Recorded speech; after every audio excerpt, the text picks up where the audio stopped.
314장하고 예배 시작합니다. 찬송가 314장입니다.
같이 사도신경 하심으로 신앙 고백하도록 합니다.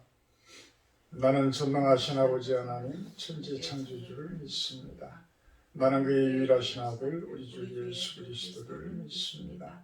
그는 성령으로 잉태되어 동정녀 마리아에게서 나시고 본디 빌라도에게 고난을 받아 십자가에 못 박혀 죽으시고 장사된 지 사흘 만에 죽은 자 가운데서 다시 살아나셨으며 하늘에 오르시어 전능하신 아버지 하나님 우편에 앉아 계시다가 거기로부터 살아있는 자와 죽은 자를 심판하러 오십니다. 나는 성령을 믿으며 거룩한 공교회와 순리교제와 죄를 용서받는 것과 몸의 부활과 영생을 믿습니다. 사랑의 하나님 감사합니다.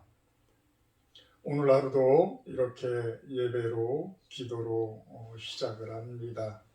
우리들의 마음속에 경건함과 거룩함이 항상 함께하게 하셔서 주님께서 내 안에 들어오시는 것, 주님께서 임마누엘의 그 모습으로 동행하시는 것, 그것이 가장 축복이고 은혜임을 고백하는 하루가 되기를 소망을 합니다.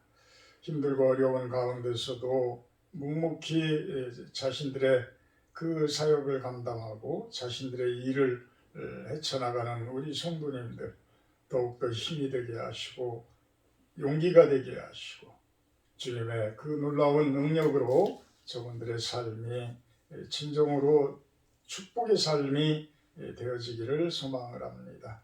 어려운 가운데서 기도하는 많은 분들 그 기도를 또한 이루어 주시고 그 가정에 또한 평강과 사랑이 가득한 모습이를 축복합니다.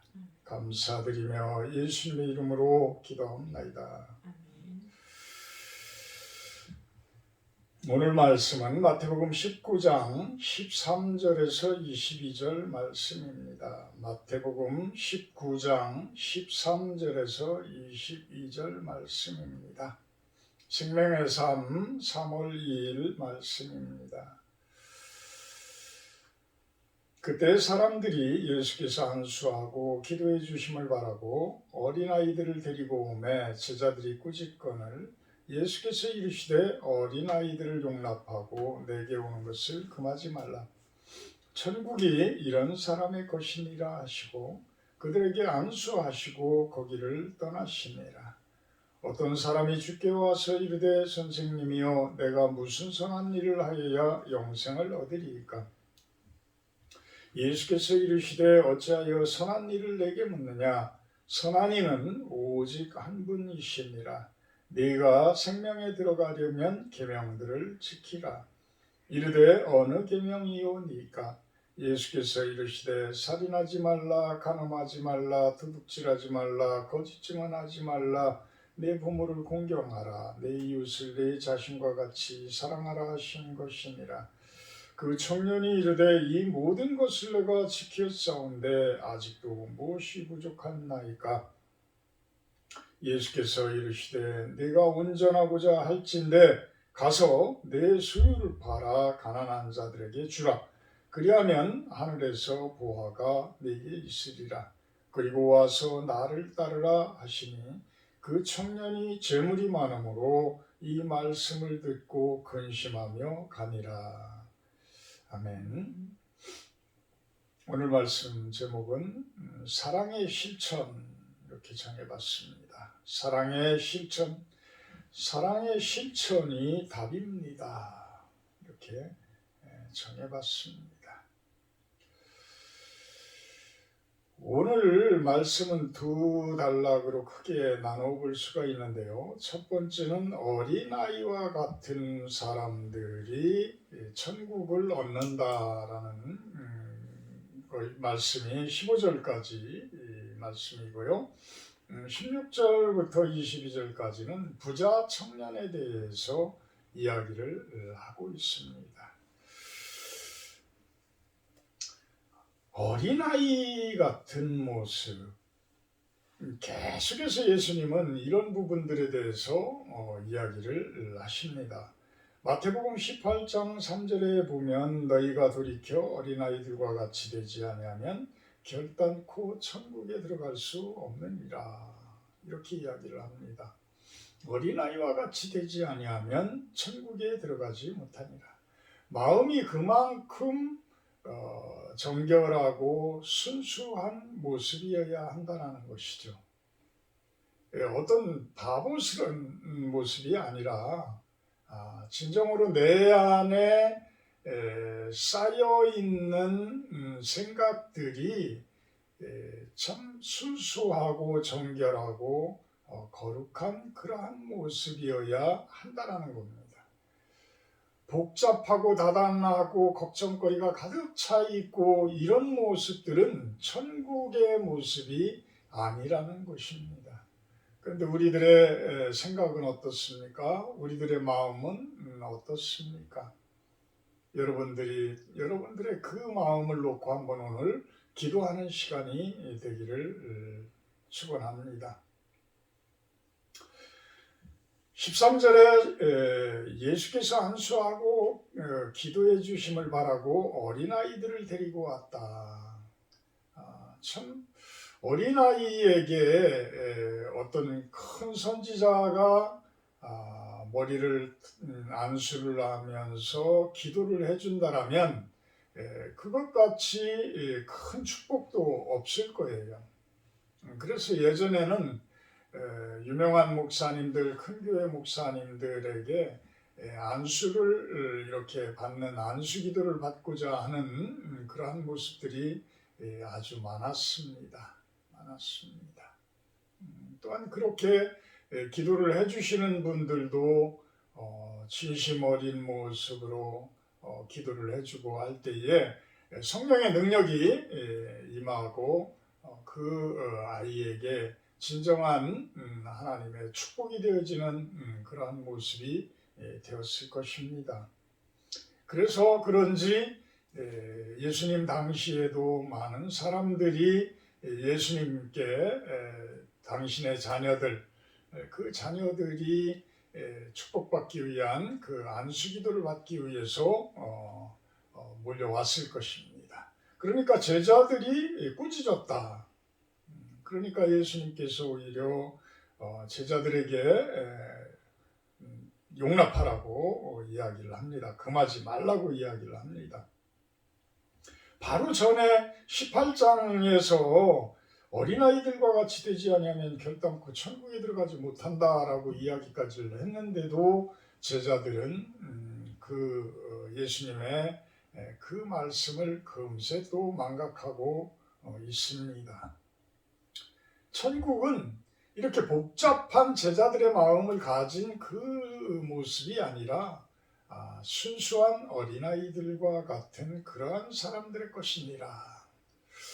어제는 저녁에 오늘 새벽 묵상 기도를 예배 설교를 준비하면서 갑자기 강원도 철원에 살고 계시는 양만승 씨라는 분이 생각이 났어요. 나이가 저랑 저보다 한 살인가 많은 걸로 제가 알고 있습니다.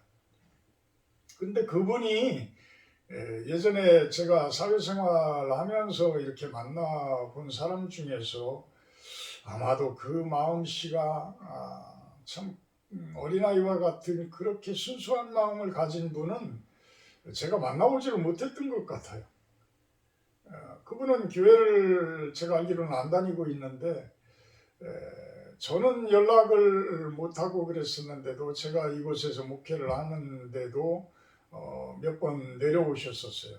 그래서 중간에서 좀 만나고 이래서 같이 다니고 이랬었는데 한 번은 저에게 식사 기도를 해달라고 이야기를 하실 정도더라고요. 근데 제가 그동안 참 잊고 생각을 못하고 있었는데 갑자기 어제 기도를 시키시고 그래서 그분을 위해서 기도하고 또한 영상을 제가 영상 예배 한 것을 보내드리고 이렇게 했습니다.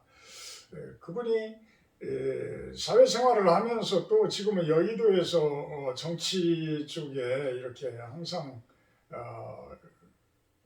일을 하시는데 또 그렇게 정치하시는 분이 순수한 마음을 가지신 분이 참 없었어요.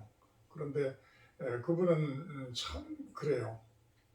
그래서 그런 분들이 참 예수님을 영접하고 참 하나님 앞에 이렇게 섰으면 좋겠다 이런 마음이 항상 들었었는데 그래서 또 한번 어제는 연결을 해보았는데 모르겠습니다. 하나님께서 하시는 일이시기에 그냥 묵묵히 우리야 기도할 뿐이지요. 15절에 그들에게 안수하시고 거기를 떠나시니라. 마가복음 10장 16절에 보게 되면 안수하시고 축복하시니라 이렇게 말씀이 기록이 되어 있습니다. 그러니까 예수님께서는 천국은 이런 사람들의 것이니라 이렇게 어린아이와 같은 이런 사람들의 것이니라 그러면서 그 어린아이들에게 안수도 해주고 축복을 해주고 그러고서 가셨다라는 거예요. 축복이라는 건 뭐예요? 하늘의 복을 이렇게 기도해 주시는 거예요. 하늘의 복이 임하기를 바라시는 거예요. 이게 우리는 축복한다 이런 의미가 어떤 내가 복을 준다라는 의미는 하나님의 입장에서이지만 우리가 축복합니다라고 이야기를 할 때는 어떤 하늘의 복을 이렇게 기도합니다. 이런 의미가 있다라고 보시면 됩니다. 16절부터는 부자 청년에 대해서 이야기를 합니다. 어떤 사람은 이 부자 청년이죠. 22절에 보게 되면 청년이 재물이 많음으로 이 말씀을 듣고 금심하며 가니라 이렇게 이야기를 하는 거 보면 부자 청년의 모습입니다. 선생님이여, 내가 무슨 선한 일을 하여야 영생을 얻으리까? 영생이라는 단어가 나옵니다. 선한 일이라는 단어가 나옵니다. 무슨 선한 일을 하여야 영생을 얻으리까? 영생이라는 것은 천국이라는 단어와도 상통하고요, 구원이라는 단어와도 상통한다고 보시면 됩니다. 동일한 축복의 말씀이에요. 영생, 천국, 구원. 그러니까 이 단어들이 나오면 이것이 천국을 의미하는구나, 이것이 구원을 의미하는 것이구나, 이렇게 받아들이면 됩니다. 선한 일을 하여야 영생을 얻으리까? 이 선한 일이라는 부분에서 선한 일을 하여야 영생을 얻으리까? 이 행위구원의 입장에서의 모습이에요. 그래서 내가 무언가를 해야지만 하나님께서 구원을 해주신다, 이런 개념보다는 내가 무엇인가를 함으로써 내가 구원에 이른다, 내 능력에 의해서 구원으로 간다라는 개념이 강하다는 거예요. 모든 구원이라든지 영생이라든지 이런 부분들의 허락은 하나님의 권한이에요. 하나님의 권한. 그러니까 우리가 끊임없이 하나님 앞에 다가설 때에 하나님께서는 그 문을 열어주시는 거죠. 결국은 허락하시는 주권자는 하나님이신 거예요. 근데 우리가 무엇인가를 그 천국문을 내가 개척해서 들어가는 것처럼 이렇게 착각들을 한다라는 거예요. 그래서 이 지금 청년도 내가 무슨 일을 함으로써 내가 천국으로 가까이 갈 수 있습니까? 이 이야기를 묻는 거예요. 근데 이 선한 일이라는 것은 17절에 뭐라고 그래요? 예수님께서 선한 이는 오직 한 분이시니라. 선한 분은 오직 한 분이시니라. 선한 일을 우리가 사람들이 아무리 한다고 하더라도 그 선한 일을 온전히 지키면서 할 수 있는 그 모습은 아니라는 거예요. 아니라는 거예요. 그래서 우리가 선한 일을 다 하였습니다라고 하더라도 그 부분은 불완전한 선한 것이에요. 그렇잖아요. 우리들이 아무리 정결한 모습 속에서 살아간다라고 하더라도 나도 모르는 사이에 내 안에 있는 어둠의 그 씨앗들이 표출될 때가 있단 말이에요. 가톨릭 교황도 딱 뿌리치면서 화를 내듯이 우리들 완전한 사람들이 있을 수가 없습니다.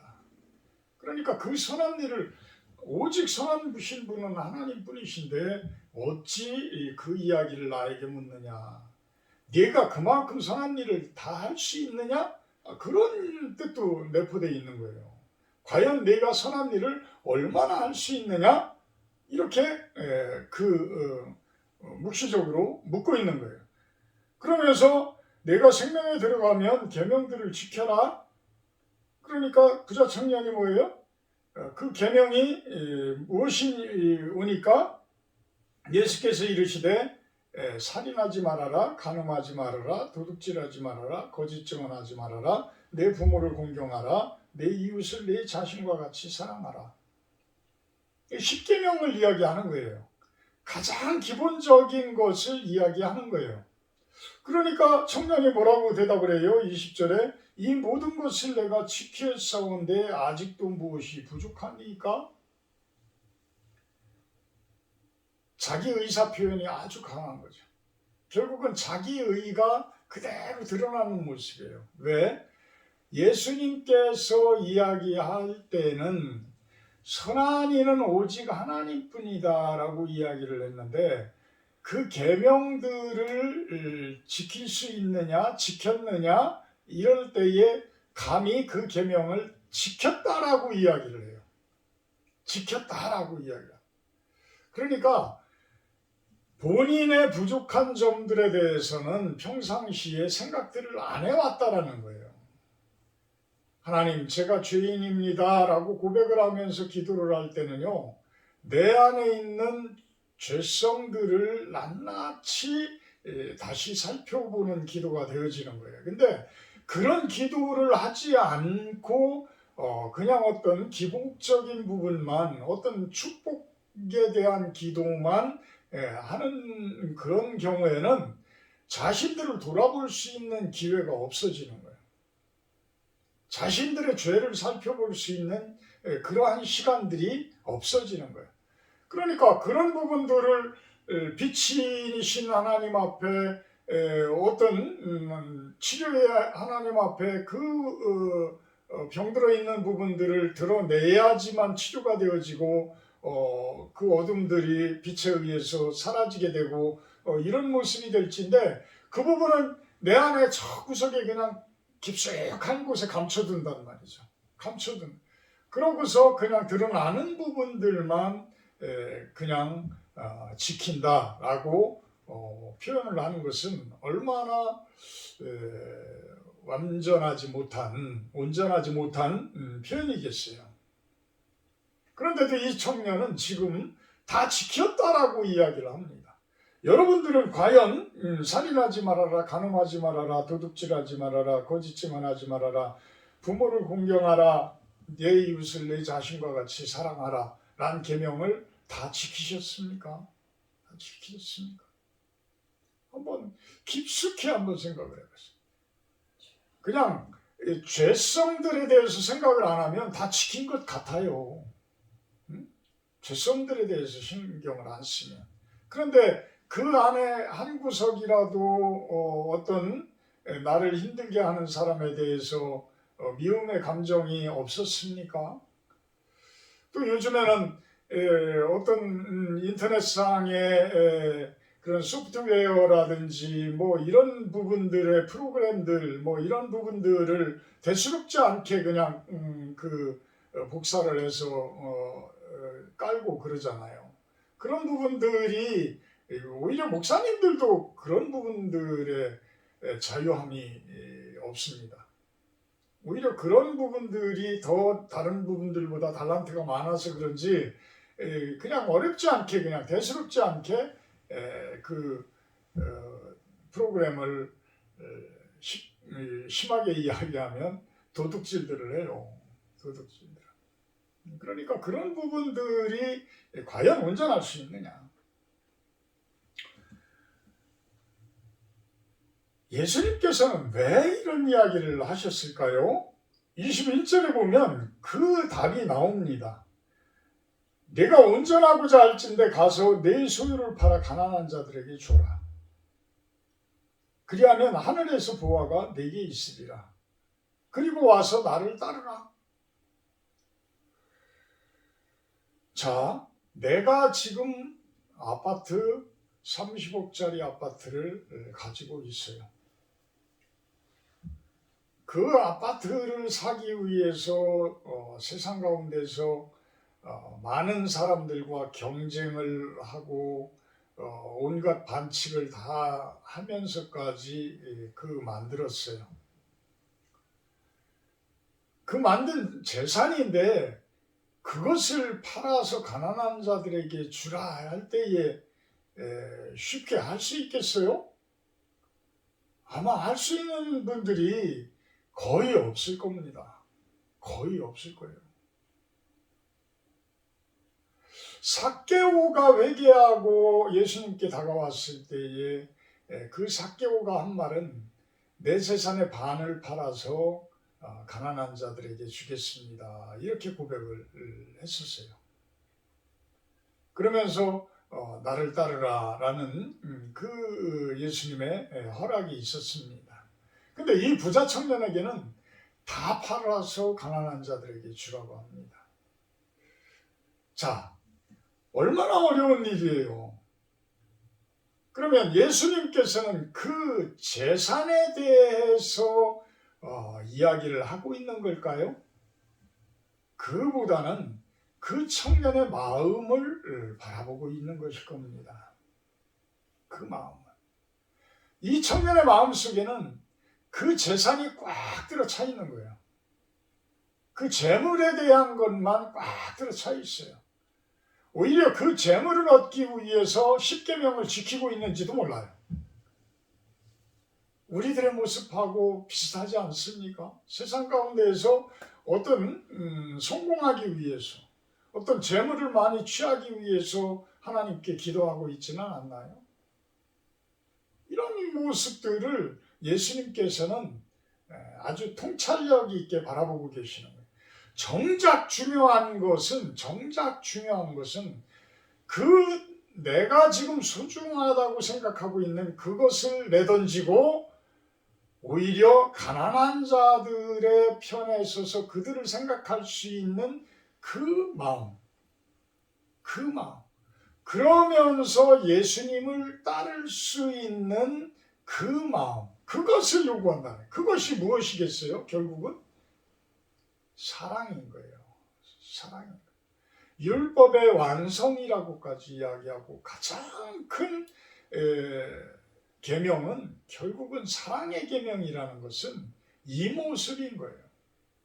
세상의 모든 것들을 던져버리고 내려놓고 취할 수 있는 그 사랑, 그것을 얻은 자들은 하늘의 보화가 있다는 거예요. 하늘의 보화가. 세상의 보화뿐만이 아닌 하늘의 보화가 주어진다는 거예요. 과연 30억짜리 아파트를 내가 팔아서 예수님 가난한 자들에게 주었을 때에 하나님께서는 가만히 계시겠어요? 그렇다고 문자 그대로 말씀 그대로 그 의미의 깊이를 제대로 받아들이지 않고 진짜 아파트를 팔아서 교회에 바치라고 하는 이야기는 제가 아닙니다. 예전에 그런 분들도 봤는데 결국은 싸움이 일어나니까 다시 아파트 회수해서 가지고 가더라. 근데 어쨌든 그 부분은 재물의 문제가 아니에요. 내가 제일 이 세상 삶 가운데서 어떤 것을 소중하게 생각하고 있느냐, 무엇을 중하게 생각하고 있느냐, 재물에 사랑을 주고 있느냐, 하나님께 사랑을 주고 있느냐, 이웃들에게 사랑을 주고 있느냐, 이것을 이야기하는 것이에요. 이것을. 그래서 마태복음 16장 24절에 그 이야기도 하잖아요. 누구든지 나를 따라오려거든 자기를 부인하고 자기 십자가를 지고 나를 따라라. 내던지라. 나를 버려라. 그래야지만 하늘에서 보화가 내 안에 들어오고 그 사랑이 하나님의 사랑이 내 안에 제대로 오는 것이다. 그것이 천국이요 영생이요 구원의 모습인 것이다. 이렇게 이야기를 하고 있는 겁니다. 먼저 요구되어지는 거예요. 나를 던지는 것. 내가 제일 소중하게 생각하는 것을 내려놓는 것을 먼저 요구하시는 거예요. 먼저 요구하시는 거예요. 그것이 머릿속에 가득 차 있으면 이웃에 대한 사랑도 들어갈 수가 없고 하나님에 대한 사랑도 들어갈 수가 없고 부모에 대한 공경도 들어갈 수가 없는 거예요. 이웃에 대한 사랑도 들어갈 수가 없는 거예요. 그래서 그 부분을 내려놓으라는 거예요. 그 부분을 던지라는 거예요. 그 부분을 십자가에 못 박으라는 거예요. 그것이 결국은 어떤 의미예요? 예수님을 따르는 의미다. 예수님을 따르는 의미다. 그래서 마태복음 6장 24절에는 그 이야기도 합니다. 너희가 하나님과 재물을 겸하여 섬길 수가 없느니라. 하나님과 재물을 겸하여 섬길 수 없다. 그래서 그 청년은 재물이 많으므로 이 말씀을 듣고 근심하며 가니라. 저는 예전에 1:1 제자 양육을 이렇게 하면서 저도 제자이지만 제 제자가 되는 양육이 아니라 예수님의 제자가 되는 양육을 하는 거예요. 그 1:1 제자 양육을 하면서 이 대목에서 저는 그런 표현을 했습니다. 아마도 이 청년은 근심하며 갔지만 조만간에 예수님을 따라서 갔을 겁니다. 왜요? 근심을 하며 갔으니까. 예수님을 따르지 않는 사람들은 뭔 쓸데없는 소리를 하고 있어? 갔을 거예요. 전혀 머릿속에 남겨두지 않았을 거예요. 내 재물을 뺏어간다라고 하면 나는 믿음 생활 안 해. 나는 돈이 우선이야. 요즘 젊은 세대들이 그런 마음들을 가지고 있는 모습들을 보면서 너무나 가슴이 아픕니다. 영생은 나의 삶이고 하나님이 영생이라는 것은 나의 삶이 하나님 삶의 일부가 되는 것이다라고 지금 그 다음 장에 생명의 삶 다음 장에 보면 달라스 윌라드라는 분이 이야기를 합니다. 영생이라는 것은 나의 삶이 하나님의 삶의 일부가 되어지는 것이다. 결국은 하나님과의 연합인 거예요. 내 삶이 하나님과의 연합되어진 삶이고 예수님과 연결되어진 삶이라는 이야기거든요. 그러니까 지금부터의 삶이 천국의 삶이다. 지금부터의 ing의 삶, 지금부터의 영생의 삶, 이것을 이야기하는 것이죠. 결국은 영생을 얻었다는 것, 천국을 산다는 것, 하나님 나라를 산다는 것, 구원을 받았다라는 의미는 지금 여러분들이 하나님 안에서 살고 있느냐, 살고 있지 못하느냐, 그것을 이야기하는 거예요. 그것을 이야기하는 거예요. 여러분들은 내 안에 있는 채워져 있는 생각들이 무엇인지를 오늘 다시 한번 생각을 해보시고요. 그 생각 가운데에 과연 사랑이라는 것이 채워져 있다면 여러분들은 이미 구원을 받으시고 천국의 삶을 살고 있는 것일 겁니다. 10계명의 그 10가지 계명을 여러분들이 보면서 그 답이 무엇인가, 그렇게 살 수 있는 답이 무엇인가를 한번 생각을 해보세요. 그거는 사랑의 실천이 답이에요. 사랑의 실천. 결국은 부모를 공경하는 것도 사랑해야 되는 것이고 이웃의 도둑질하지 말아야 되는 것도 이웃을 사랑하면 도둑질을 하지 않게 되어지는 거잖아요. 그러니까 예수님께서는 모든 율법의 완성이 사랑이다라고까지 이야기를 하실 정도의 이런 모습인 거예요. 그래서 우리 삶 가운데에 오늘 하루도 사랑을 실천하는 그러한 모습이 되기를 주님의 이름으로 축복합니다. 사랑의 하나님, 가장 축복받는 길이요, 영생을 얻는 길이요, 천국을 사는 길이요, 구원을 받는 길이 사랑을 실천하는 길임을 다시 한번 바라봅니다. 우리의 삶 가운데에서 많은 사람들을 만나고 그 사람들과의 관계 속에서도 우리가 하나님께 받은 그 사랑을 온전히 실천하는 하루가 되게 하여 주시옵소서.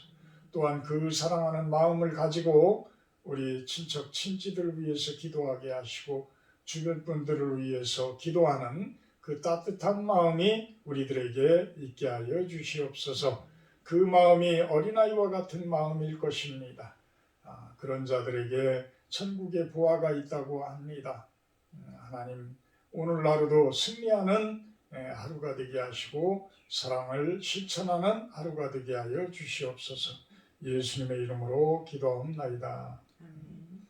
하늘에 계신 우리 아버지여, 이름이 거룩히 여김을 받으시오.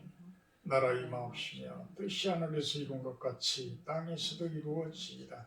오늘날 우리에게 일용할 양식을 주옵시고 우리가 우리에게 죄진 자를 사하여 준 것 같이 우리의 죄를 사하여 주옵시고 우리를 시험에 들게 하지 마옵시고 다만 악에서 구하옵소서.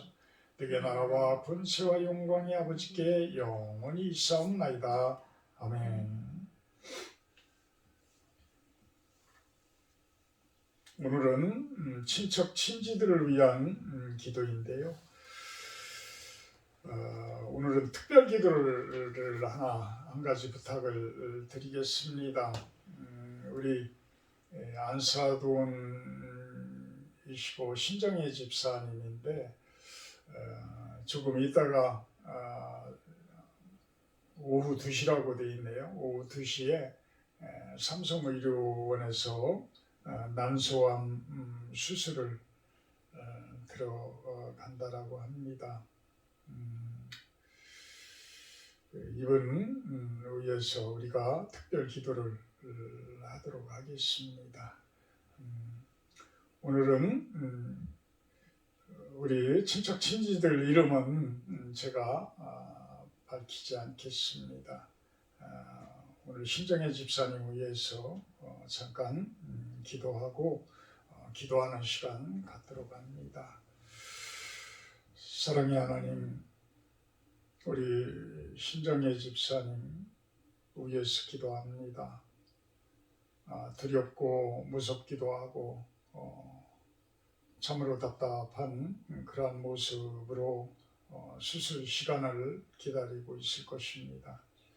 하나님께서 손잡아 주시고 성령 하나님께서 동행해 주셔서 두려움 없게 하시고 그 수술이 이루어지는 그 과정까지를 주님께서 손잡아 주시옵소서. 평생 살아온 그러한 걱정거리들, 무슨 힘든 것들이 그 12cm가 넘는 난소암에 합하여져서 오늘 진정으로 삼성의료원 의사들에 의해서 암덩어리가 떨어져 나가지만 영적인 하나님에 의해서 그 죄성까지도 죄악까지도 그 힘들게 했던 많은 고난들까지도 다 수술되어지기를 주님의 이름으로 축복합니다. 아멘. 그래서 이제는 하나님 안에서 온전히 새로운 인생을 기쁨으로 출발되어지게 하시고 진정한 구원과 천국과 생명이 있는 그러한 삶을 살아가기를 소망을 합니다. 많은 분들의 이 힘을 합한 기도가 온전히 채워지기를 소망합니다. 감사드리며 예수님의 이름으로 기도하옵나이다. 기도의 시간입니다.